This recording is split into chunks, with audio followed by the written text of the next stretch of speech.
어느 교회에서 장례 예배를 드리고 있습니다.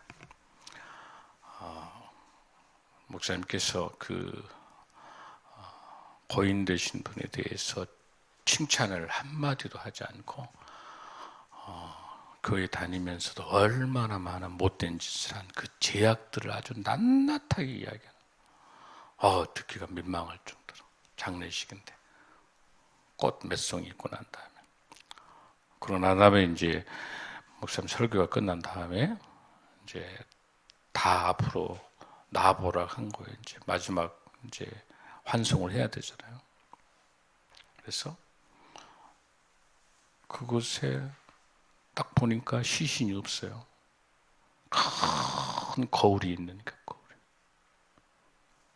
바로 당신이 그 죄인이라는. 우리는 죽음을 내일이 아닌 것처럼 생각하면서 그렇게 살아오는 모습들, 그 거울 속에 비치는 내 모습이 목사님이 설교했던 그 사람의 모든 죄악이 내 죄예요. 찰스 스펄전은 우리가 회개하고 있는 이 죄보다도 하나님이 보시기에 훨씬 더 많은 죄를 지고 생각나지 않는 죄가 많다는 거예요. 우리 한국교회가, 우리 교회가 죄의 문제를 놓치면 우리는 한 발짝도 갈 수 없어요. 오늘 설교 제목을 한번 보면 메타노이아라는 단어를 썼습니다. 여러분, 그 요즘에 많이 알려진 단어 중에 하나가 메타버스란 말 많이 쓰죠. 그 메타라고 하는 이 단어는 초월하여, 넘어서의 메타.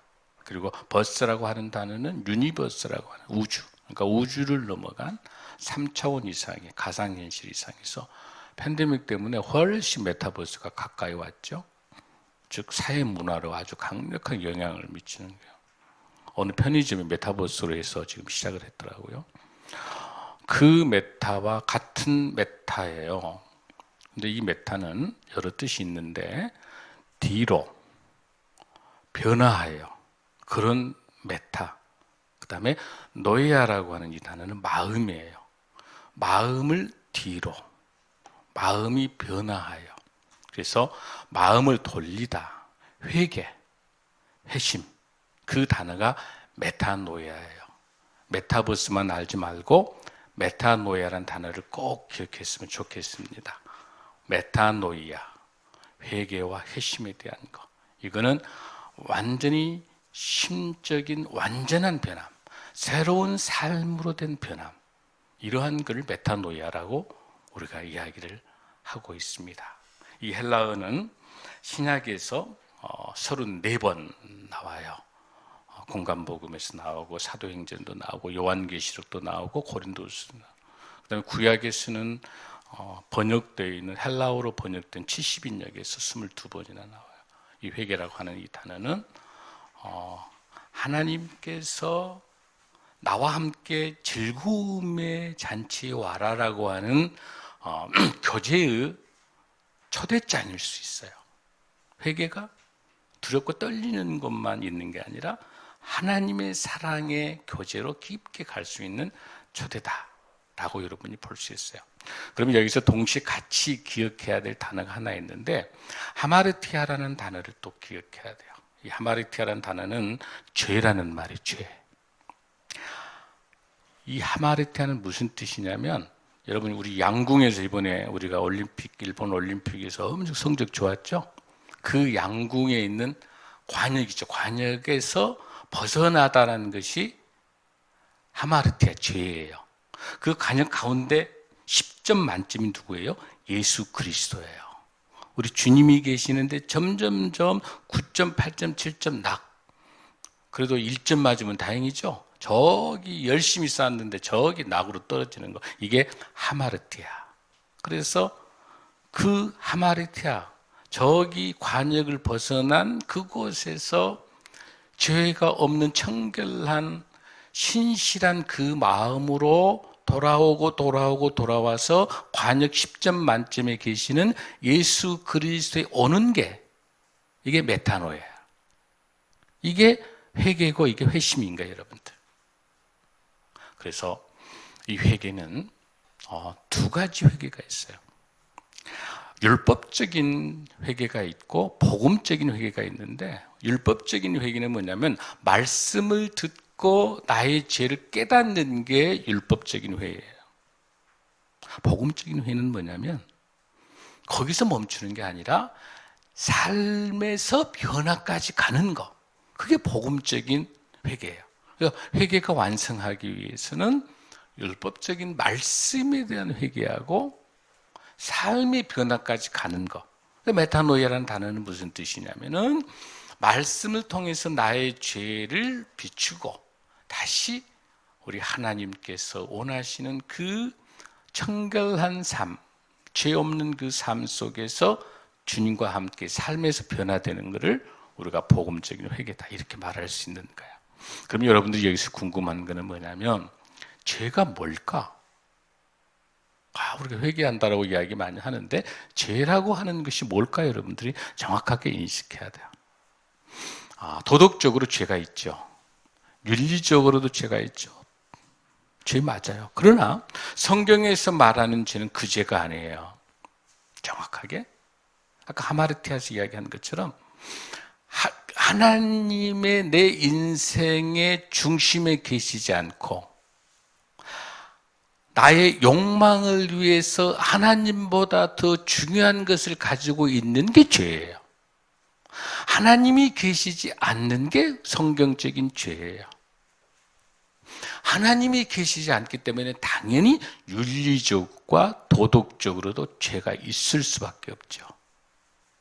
그 죄에 대한 개념, 하나님을 안 계시는 거. 우상 숭배하는 게 가장 큰 죄죠. 왜? 하나님보다 시키면 1, 2계명을 어겼기 때문에. 그래서 이런 죄에 대한 문제를 여러분들이 잘 기억하시면 좋겠어요. 누가복음 5장 4절에서 11절의 말씀에 보면 여러분들이 잘 나타나요. 메타노이아를 잘 할 수 있어요. 바로 베드로가 야고보 요한과 같이 이제 그 어부잖아요. 고기를 잡기 위해서 게네사리 호수, 갈릴리 호수에 고기를 잡는데 일상생활입니다. 고기 잡는 것은 직업이기 때문에. 그런데 이제 밤새 해도 고기가 안 잡혔잖아요. 근데 예수님께서 말씀을 마치시고, 중요합니다.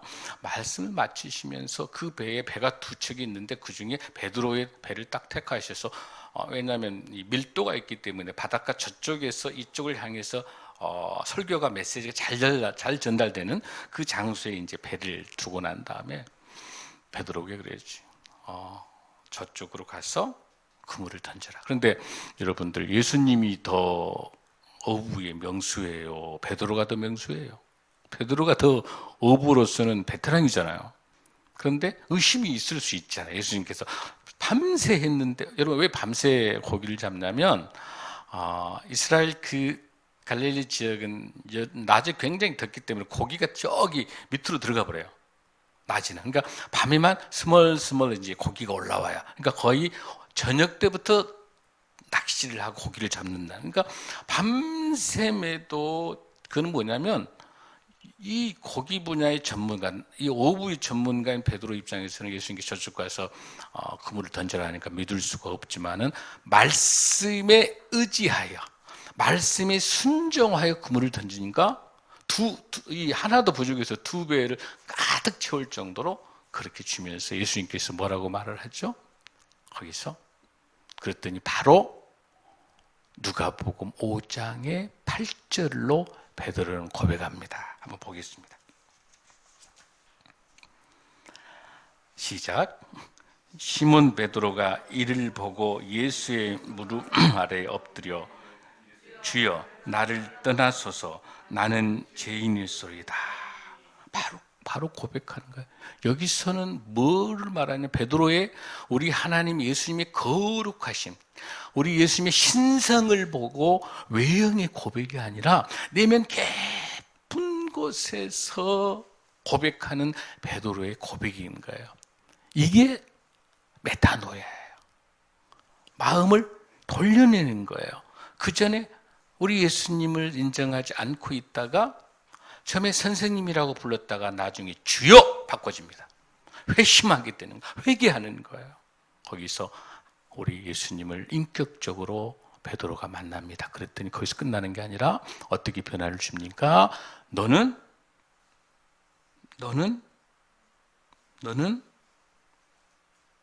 뭐라고 했죠, 여러분들? 무서워하지 말라. 10절에서 이제 후로는 네가 사람을 취하리라. 이건 뭐예요? 내가 너희를 사람을 낚는 어부가 되리라.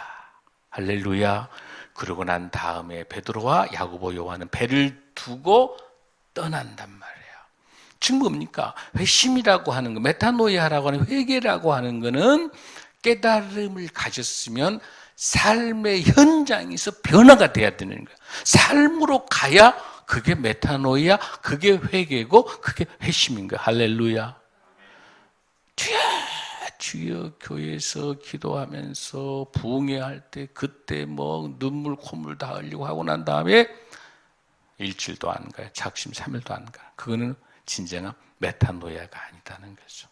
삶의 회개가 있어야 되는 거. 이 베드로의 이 사역이, 이 고백이 주님을 인격적으로 주님을 만나고 거기서 회심되는 것을 우리가 잘 볼 수 있는 겁니다. 그래서 거룩한 하나님을 만남에서 시작했지만 결과는 삶에서 변하다. 중요한 사실은요, 베드로가 일상생활 속에서 주님을 만났다는 거. 사랑하는 성도 여러분, 메타노이아가 저와 여러분의 삶의 현장인 가정에서, 여러분의 직장에서, 여러분의 사업장에서, 일터에서 이 나라가 동일하게 메타노이아의 역사가 일어나는 놀라운 주님의 은혜가 충만하길 믿습니다. 아멘. 오늘은 이제 이 메타노이아라는 것을 오늘 느헤미야 10장을 통해서 한번 우리가 말씀을 통해서 보려고 해요. 여러분, 우리가 지금 느헤미야를 계속 상고하는데 얼마나, 나 기도로 말씀 준비하는데 성령이 얼마나 저에게 주시는지 몰라요. 이 시대에 느헤미야로 회복돼야 되는 거. 여러분, 느헤미야가 8장에서 10장까지는 누구 고백이라고 했어요, 여러분들? 그렇죠. 에스라의 고백이에요. 역시 에스라의 고백이에요. 사실은 에스라서 7장에서 10절까지가 에스라와 느헤미야서는 책이 한 권이라고 그랬죠. 에스라의 7장에서 10절까지가 에스라의 1차 회고록이라고 한다면 느헤미야 8장에서 10장까지가 2차 회고록이에요. 지금 이게 에스라의 지금 사역을 하고 있단 말이에요. 그러면서 8장에서 뭘부터 시작을 했었죠? 수문학 광장에 다 모여서 에스라를 통해서 성경 통독 운동이 일어나는 거죠. 말씀이 갈급한 거예요. 그러고 나면 9장으로 건너와가지고 어떻게 합니까? 그 사역의 현장 속에서 수많은 죄악들, 창세기에서부터 시작을 해가지고 출애굽과 그 다음에 광야를 거쳐서 여러분들 사사기까지 했던 수없이 죄악들을 회개하고 반복했던 것들을 말씀하고 있죠. 오늘의 이 10장은 바로 그 상황에서 그 말씀으로 회개했는데 어쨌다는 거예요. 그 말씀으로 회개한 것을 삶에서 어떻게 보여주는가가 10장인 거예요. 이 10장이 얼마나 중요한지는 몰라요, 여러분들. 여기까지 에스라의 사역을 볼 수 있는데 10장의 1절을 들어가기 전에 여러분들이 9장에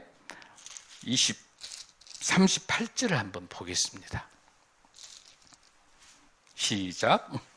우리가 이 모든 일로 말미암아 이제 견고한 언약을 세워 기록하고 우리의 방백들과 레위 사람들과 제사장들이 다 임봉하나이다 하였느니라. 할렐루야.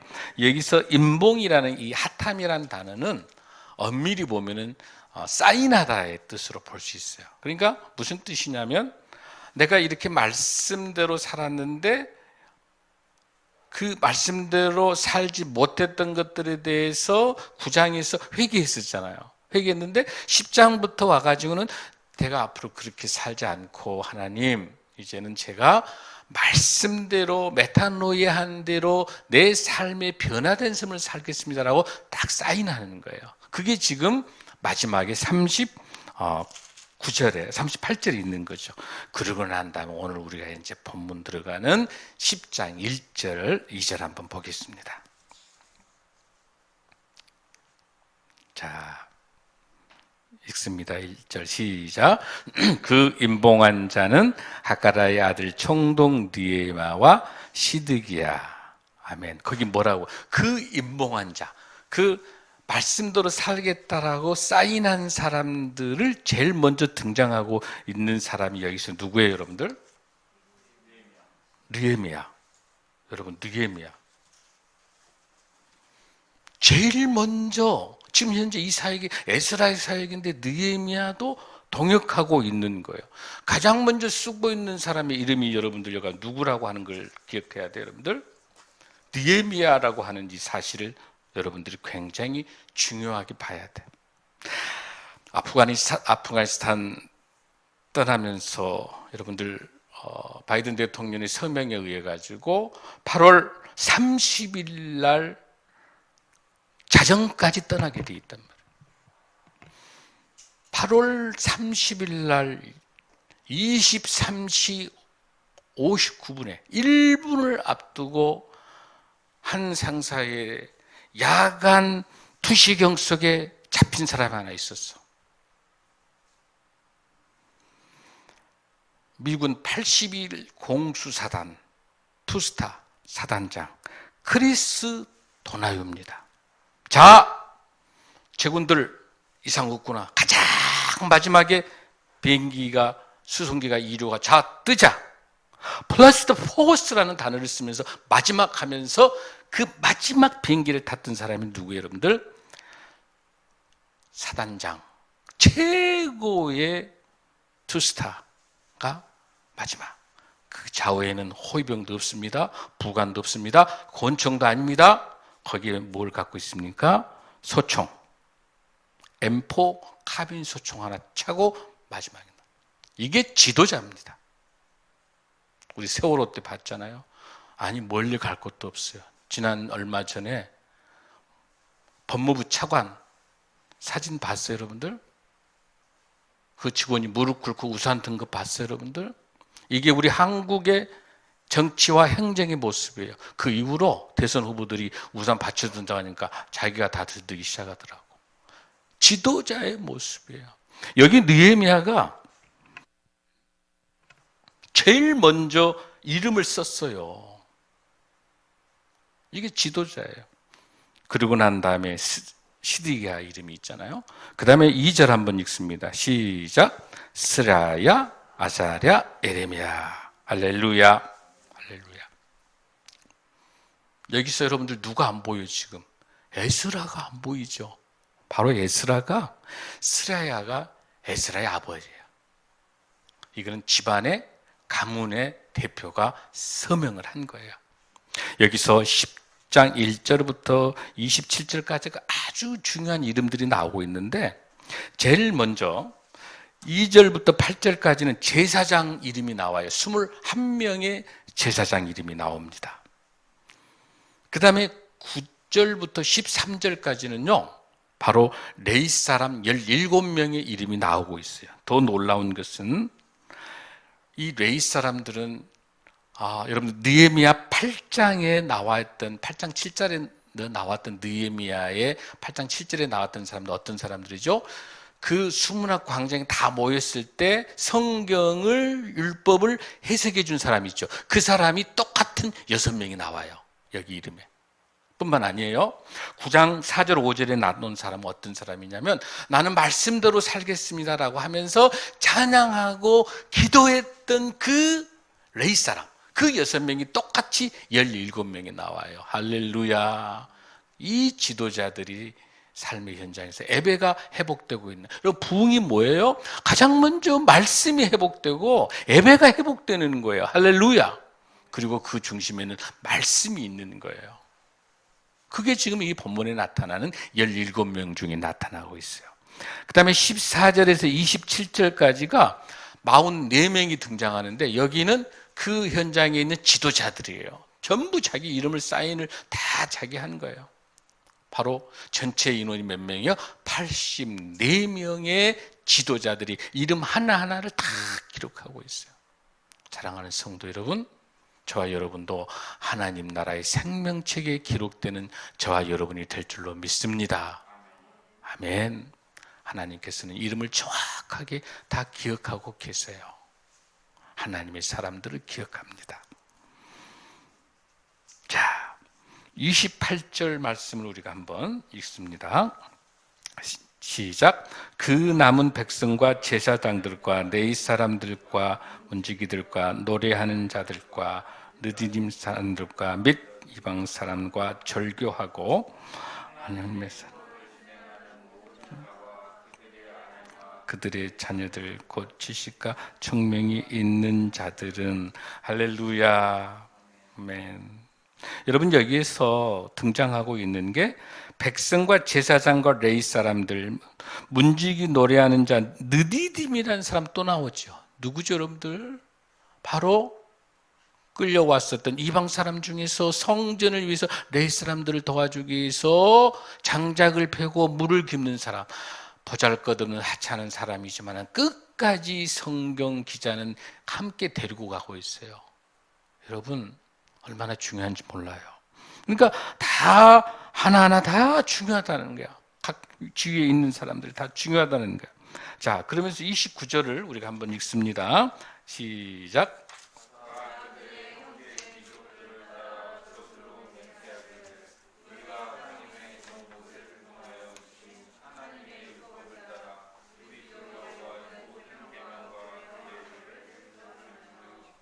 할렐루야. 그들의 형제 귀족들을 따라, 이거는 뭐냐면 다 서명한 사람들이요. 다 서명했던 사람들이요. 그 다음에 저주로 맹세하기, 이건 무슨 뜻이냐면 내가 이 말씀을 어기면 저주 받을 것을 그 바꿔서 말하면 나는 절대로 하나님께 저주 받을 짓을 하지 않겠다라고 맹세하는 것을 강조하고 있는 거예요. 내가 더 이상 두 번 다시 하나님을 배신하는 그 통해서 저주받지 않겠다라고 하면서 하나님의 종 모세를 통하여 주신 하나님의 율법에 따라. 자, 여러분, 여기서 우리가 특별하게 좀 봐야 될 게 하나 있는데, 계명과 규례와 율례가 뭐냐는 거예요, 여러분들. 성경에 굉장히 많이 등장하는데 많이 헷갈리죠, 같이. 여기서 율법이라고 하는 것은 하나님의 말씀, 율법의 종류가 이제 세 가지가 나와 있는데, 여기서 계명은 명령이에요. 이 명령이에요. 이건 뭐냐면 도덕법이에요. 도덕법. 명령을 말하는 거고, 여기 나타나는 규례라고 하는 것은 법도를 말하는 것인데, 규칙. 즉 쉽게 말해서 이거는 사회법이에요. 사회법. 율례라고 하는 것 여러분들 종교법인데 뭘 말하냐면은 절기, 그 다음에 성막, 여러분 기억나시죠? 이런 것들. 그래서 또 제사를 어떻게 지내라 하는 거 있잖아요. 이런 게 다 전부 다 율례예요. 이거는 뭐예요? 종교법이에요. 그러니까 도덕법과 사회법과 종교법을 다 모아놓은 게 뭡니까? 율법이란 말이에요.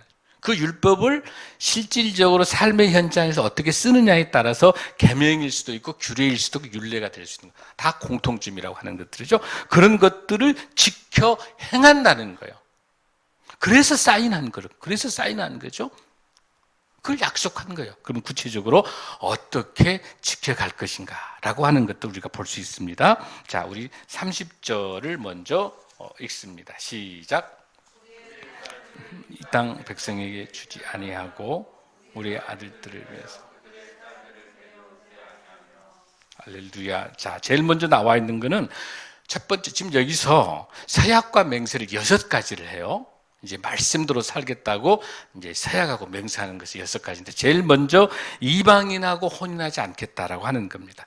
왜 이런 사건이 나냐면 에스라 9장 10장에서 에스라가 회개 기도한 게 뭐냐면, 하나님께서 이 이방 여자, 이방의 아들, 딸을 만나는 것은 그 결혼 자체가 문제가 된 게 아니라 이방 여자를 오면서 뭐가 와요? 우상이 오기 때문에, 그것 때문에 하나님의 10계명, 1, 2계명을 어기게 된 거예요. 대표적인 사건이 뭐예요, 여러분들? 솔로몬이 수많은 수많은 이방 여자와 정략 결혼을 하면서 거기 돌았던 수많은 우상이 통일 이스라엘을 남유다 북이스라엘 분열 왕국으로 만들어봤던 그 원인이 우상 숭배 때문이고 이방 여인 때문에 그래요. 여러분들 그러니까 특히 우리 청년들 잘 들으실 것은 내가 믿지 않는 여자친구를 만났어. 남자를 내가 앞으로 결혼해서 전도하면 될 거 아니냐라고 이야기하죠. 그렇지 될 수도 있어요. 그런데 통계로 보니까 한 15%, 20%밖에 안 돼. 거의 8, 90은 불가능합니다. 그래서 믿음의 형제 자매를 만나야 되는 것, 그렇지 않으면 굉장히 어렵습니다. 이방 여인이 그 가지고 있는 불교, 또 수많은 이방이 이런 것들에 의해서 연결되어 있는 것들은 그 제사를 지낸 것들이 몸에 익숙하기 때문에 쉽지 않는다는 거예요. 그 제약들을 우리가 이번 명절, 이번 추석 때 나는 이번에 코로나 상황 때문에 이번에 가족들 8명을 모인다고는 하지만은 어때요? 성묘하지 못하도록 얼마나 많은 제약을 저지르는 우상 숭배하는 것, 그런 것들을 여기서 말해서 여기서 이방인과 혼인하지 않겠다고 제일 먼저 맹세를 하고 있어요. 자, 두 번째입니다. 느헤미야 10장 31절입니다. 시작.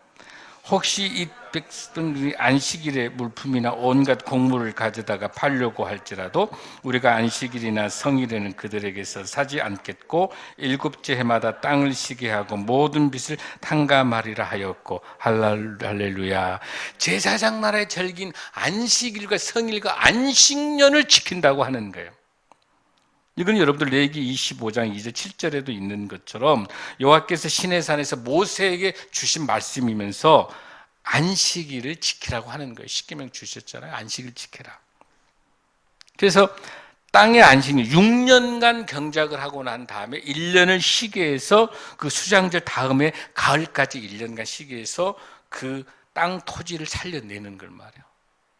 안식일을 지킨다고 하는 거. 안식년을 지킨다고 하는 거. 근데 여기서 우리가 모든 빚을 탕감하라고 되어 있는데 사실은요, 우리 말씀에는 1년간만 면제해단 말이에요. 그런데 여기서는 모든 빚이, 그러니까 훨씬 율법에 있는 것보다 이 백성들은, 이 지도자들은요, 83명과 모든 백성들은 더 강력한 삶에 적용해서 함께 이 동포들이, 백성들이 이 어려운 고난과 역경들 속에서 함께 상생할 수 있도록 빚을 완전히 탕감하겠다고 사인하는 거예요. 할렐루야. 오늘 아주 중요합니다.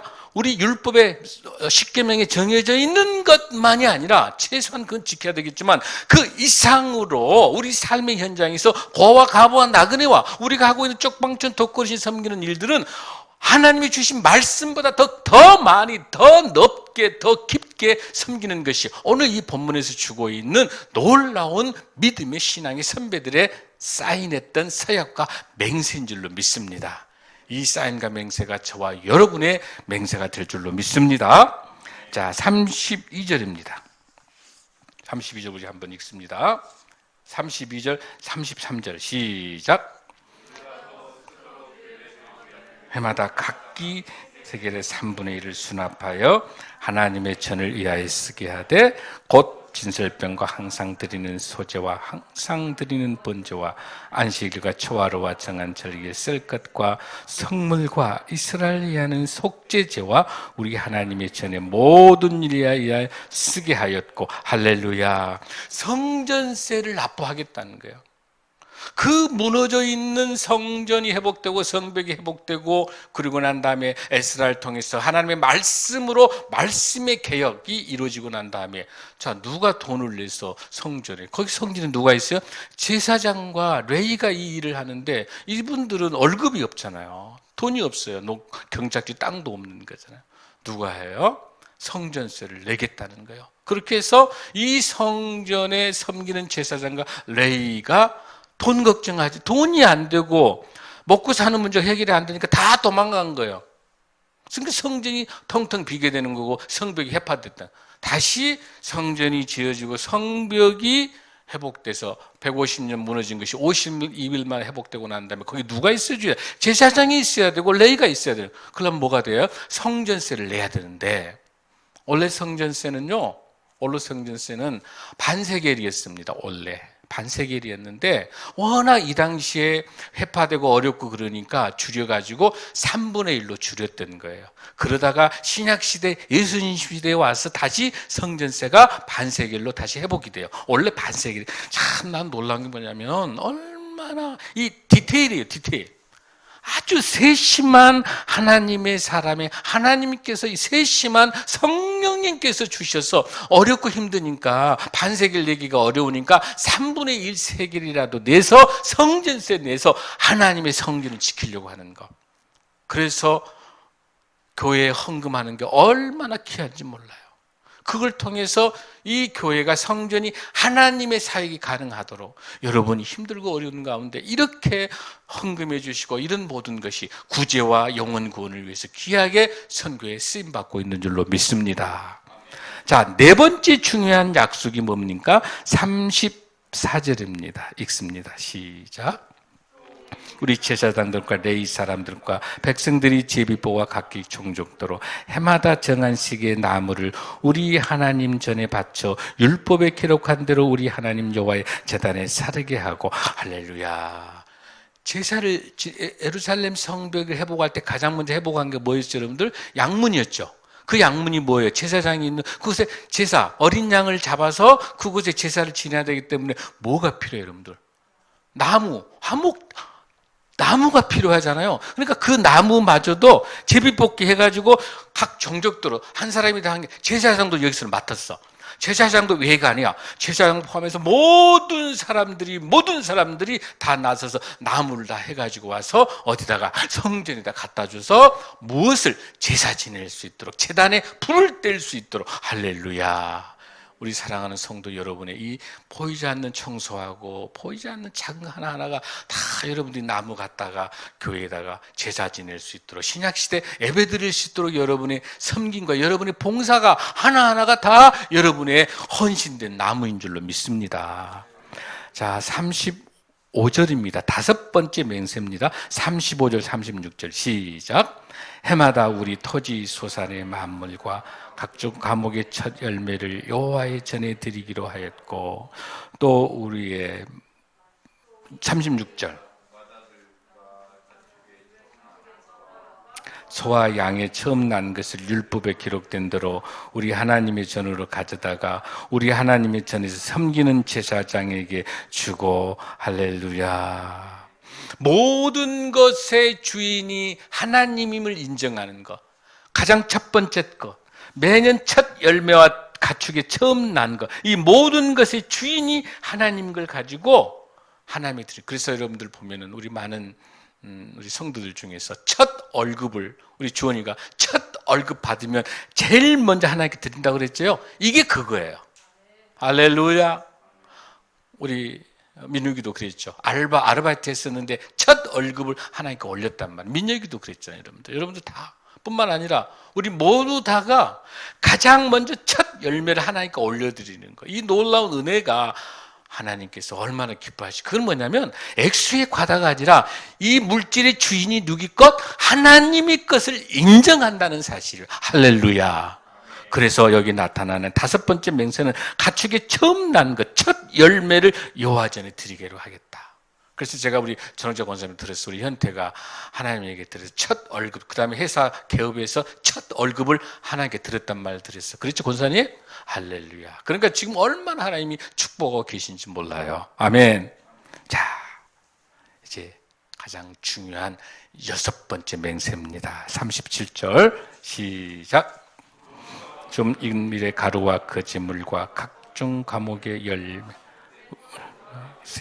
제사장들에게 가져다가 우리 하나님의 전에 여러 방에 두고, 또 우리 선물의 11조를 레위 사람에게 주리라 하였나니, 이 레위 사람들은 우리의 모든 성읍에서 산물의 11조를 받는 자이며 레위 사람들이 38절 레위 사람들이 11조를 받을 때에는 아론의 자손 제사장 한 사람이 함께 있을 것이요 레위 사람들은 그 11조의 10분의 1을 가져다가 우리 하나님의 전 곡간의 여러 방에 두되 곧 이스라엘 자손과 레위 자손이 거제로 드린 곡식과 새 포도주와 기름을 가져다가 성소의 그릇들을 두는 골방 곧 섬기는 제사장들과 문지기들과 노래하는 자들이 있는 골방에 둘 것이라.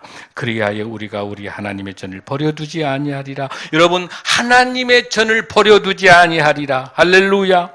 11조를 하나님께 드리면서 그 11조를 드리면서 레위 사람이 11조를 받을 때 그 옆에 누가 있어? 제사장이 함께 하면서 그 하나님이 주신 그 귀한 11조의 11조를 드리면서 그 방에다가 그 성물, 거룩한 하나님의 물건들을 다 가지고 있다가 성전을 위해서 쓰면서 이 성전이, 하나님의 성전이 끊이지 않도록 이 성전을 지켜내는 일들을 11조를 통해서 하나님께서 역사하고 계신 줄로 믿습니다. 할렐루야. 민수기 18장 26절의 말씀입니다. 이 11조 마셀이라고 하는 것이 모든 소득의 10분의 1이 얼마나 귀한 11조인지 민수기 18장 26절입니다. 시작. 너는 내 인에게 말하여 그에게 이르라. 내가 이스라엘 자손에게 받아 너희에게 기업으로 준 11조를 너희가 그들에게서 받을 때에 그 11조의 11조를 거제로 여호와께 드릴지니라. 할렐루야. 여기에 민수기 18장 25절 이렇게 여호와께서 모세에게 말씀하여 이르시되, 여호와께서 모세에게 말씀할 때 이 11조를 통해 11조의 11조를 하나님께 드리라고 명령하고 계십니다. 할렐루야.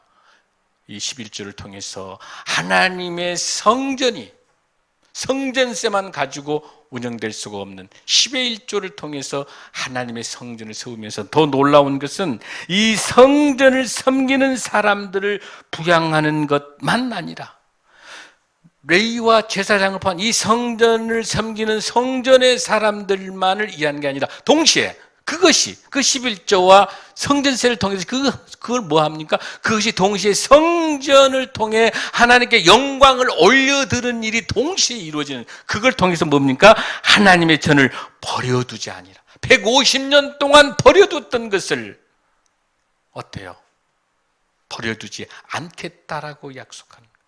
하나님께서 이 말씀을 통해서 저와 여러분에게 주시는 것, 에스라와 느헤미야를 통해서 영적인 이스라엘 백성들의 영적인 측면을 한 단계 더 영적으로 오른 것, 이건 뭡니까? 이게 진정한 부흥인 줄로 믿습니다.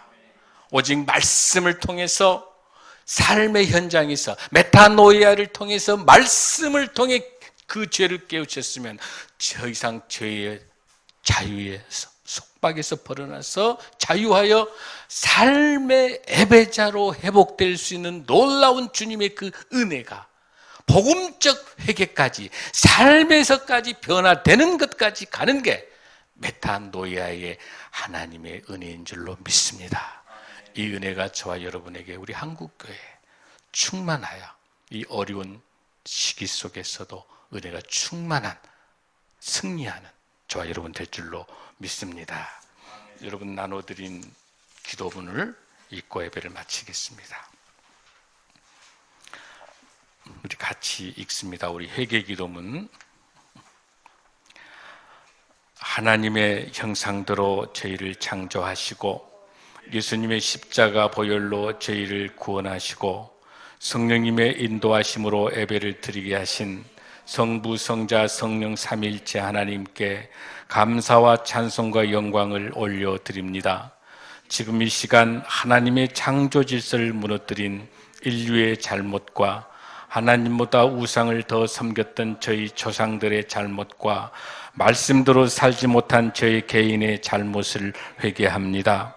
무릇 내가 사랑하는 자를 책망하여 징계하노니 그러므로 내가 열심을 내라 회개하라. 내가 너희에게 이르노니 이와 같이 죄인 한 사람이 회개하면 하나님의 사자들 앞에 기쁨이 되느니라. 만일 하루에 7번이라도 내게 죄를 짓고 7번 내게 돌아와 내가 회개하노라 하거든 너는 용서하라 하시더라. 그러므로 너희가 회개하고 돌이켜 너의 죄 없이 함을 받으라. 이같이 하면 새롭게 되는 날이 주 앞으로부터 이를 것이요 베드로가 이르되 너희가 회개하여 각각 예수 그리스도의 이름으로 세례를 받고 죄 사함을 받으라. 그리하면 성령의 선물로 받으리니 그러므로 어디서 떨어졌는지를 생각하고 회개하여 점 행위를 가지라. 만일 그리하지 아니하고 회개하지 아니하면 내가 내게 가서 내 촛대를 그 자리에서 옮기리라. 내가 의인을 부르러 온 것이 아니요 죄인을 불러 회개시키러 왔노라. 성경 말씀을 의지하며 함께 올려드린 저희의 회개 기도를 받아주시고 용서하여 주시옵소서. 우리 구주 예수 그리스도 이름으로 기도드립니다. 아멘. 기도하시겠습니다. 다 함께 일어나시겠습니다.